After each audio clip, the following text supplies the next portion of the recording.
এই যে সামনে যাকে দেখছো এই হচ্ছে রাজ, আর এ হচ্ছে আজানুর, আর এর সাথে বন্ধু হচ্ছে আব্দুর রহমান।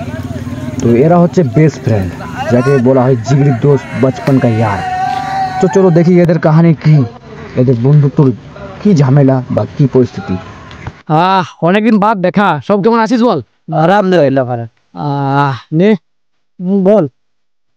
আচ্ছা, কোনো প্ল্যান আছে আমাদের যে পরবর্তীকালে এই জায়গায় যাবো? বোলপুর প্ল্যান করলাম, যেদিন বোলপুর যাবো বললাম, তো কিছু প্ল্যান কর, তিন বন্ধু অনেকদিন ঘুরে আসিন। আরে বেতে বল। তো কালকে আমরা একটা প্রোগ্রাম ছিল না, প্রোগ্রাম ছিল, বলিস না রে, এত লজ্জা লাগছে কি বললাম ভাই, জীবনে প্রথম টাইম না এই চাপে অনেক নার্ভাস ফিল, এত নার্ভাস ফিল। মেয়ে ছিল না প্রচুর, হেলির থেকে মেয়েই বেশি, তাই বেশি নার্ভাস, আজ বেশি নার্ভাস। এই যাবি না? আমাদের জীবনটা ঘুরে ঘুরে কেটে যাবে রে, মেয়েরা করেছিস। হ্যাঁ, পড়াশোনাটাও হলো না আমাদের, একদম পড়াশোনা তো করি না, ছোট থেকে তো টিরিং টিরিং টিরিং গুলো আপনি বাইরে। হ্যাঁ পড়বে কে, দেখ স্কুল যাবো, স্কুলে এসে যাবো, ওখানে আড্ডা মারছিস। তো আমাদের দ্বারা কোনো কাজও শেখা হলো না, আমার মা বাবুরা এত বললে কাজ শিখ কাজ শিখ, সেই তো হলো না, হাতের কাজ যত শিখতে পারলি না, এরা গেলে দুবার বলে যে চাচা কাজটা শিখিলে, সেটা তো বলবেন না। এখন নাম তো কিসে, দেখ আমি একটা কথা বলবো, জীবনে যেহেতু শিখি নাই, ওটার দিকে আর আমার দিকে মানে ওটা এখন ওটা ভেবে আর লাভ নাই, যেটা চলে গেছি ওটা বই গেছি এখন। প্রেজেন্ট ইয়াস, যেমন রোনাল্ডো, এটা রোনাল্ডো ডায়লগ, ইয়াস এইটাও, তাই জন্য আমি শোন কি বলছি, সেটা চলে গেছি ওটা বই গেছি, ঠিক আছে। আর দেওয়া জিনিসকে আমরা আনতে পারবো না, প্রেজেন্টে আমরা যেটা করছি সেটা করি। চো বোলপুর থেকে ঘুরে আসি, মহাঙ্গলচার টিমকে দেখা করে আসি, দিন রোববার করে আসছি রোববার। হ্যাঁ। আর রাজ তুই কি বলছিস? ও বাবা, ওয়ার তো আবার চক্কর যা চলছি, তুই আবার যাবি তো? আরে ভাই আমার যাওয়া হবে না। কেন রে? ও তোর খালি ওই দেখ ভাই, তোর সময় বন্ধুদের সাথে ঘুর একটু, খালি সে ওর পেছনে গেলে হবে সবসময়, আমাদের চিন্তাটা কর। তুই কিন্তু অনেকটা চেঞ্জ হয়ে গেল ভাই, এরকম করলে চলবে। ওর মধ্যে বহুত যখনই বলিস তখনই বলছো না আমার আলাদা কিছু প্ল্যান আছে, আমার কিছু কাজ আছে, ওটা ওরকম করলে হবে না।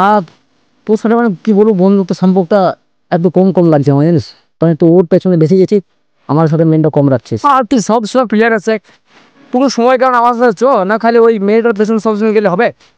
দেখ ভাই ভাই দেখ ওটাতে হচ্ছে না ভাই, আমরা মেয়েটা না না রিলেশনের ব্যাপার বুঝি না, 1 বছর থেকে তুই ওর সাথে রিলেশন আছিস, তারপর থেকে কিন্তু 1 বছর থেকে কিন্তু তুই আমার সাথে অনেক জায়গায় যাস না। আমরা যখন দীঘা গেলাম নেক্সট মান্থে, তখনও তুই গেলি না, তারপর মুর্শিদাবাদ যখন গেলাম, ওই সব বলে হবে না। দেখ এই জীবনে একটু ঘুর, এই তো আমরা ফিউচারে পটাবোই, কত মেয়ে আসবে কত মেয়ে যাবে কোনো ঠিক নেই। হ্যাঁ, তো ভাবছিস যে আমি এই কথা কেন বলছি, তাই জন্য বলছি জীবন আছে যতদিন ঘুরো ততদিন। কি বলছিস, তাহলে ঘুরবি তো তোরা? হ্যাঁ এই কি, হ্যাঁ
যাই করার জন্য তোরা বন্ধুত্ব করেছিলি নাকি? হ্যাঁ, আরে আমাদের এত বছরকার বন্ধুত্বকে একটা মেয়ের জন্য তোরা এরকম করছিস, এত মারামারি কিসের জন্য বল? সব যা করেছে কি সব বালি করে দিয়ে আমি একাই এত, আমিও চাই নাই যে কোনো মেয়ের কারণে আমাদের এত ছোটবেলাকার বন্ধু রিলেশনটা খারাপ হোক, কিন্তু কি করব, ওই মেয়েটার জন্য দীঘা গেল না আমার সাথে, গোয়া যেতে বললাম গোয়া গেল না, কিন্তু ওইও জানি ওই ভালো। अब क्या ही कर सकते, खाए Hey, what's up guys? I hope you are all good. এই ভিডিওটা কেমন লেগে থাকলো নিশ্চয়ই কমেন্টে জানাবে, আর একটা লাইক ঠুকে দিবেন। আর এই ভিডিওটার জন্য অ্যাকশনটার জন্য খুবই একটু হেঁটেছি, কিন্তু পুরো গরমে ঘেমে একটা বুঝতে পারে শরীর। আর কিছু বলবে না, আমার কিছু বলেন আপু? আমার কিছু please something say. Okay, bye bye, like follow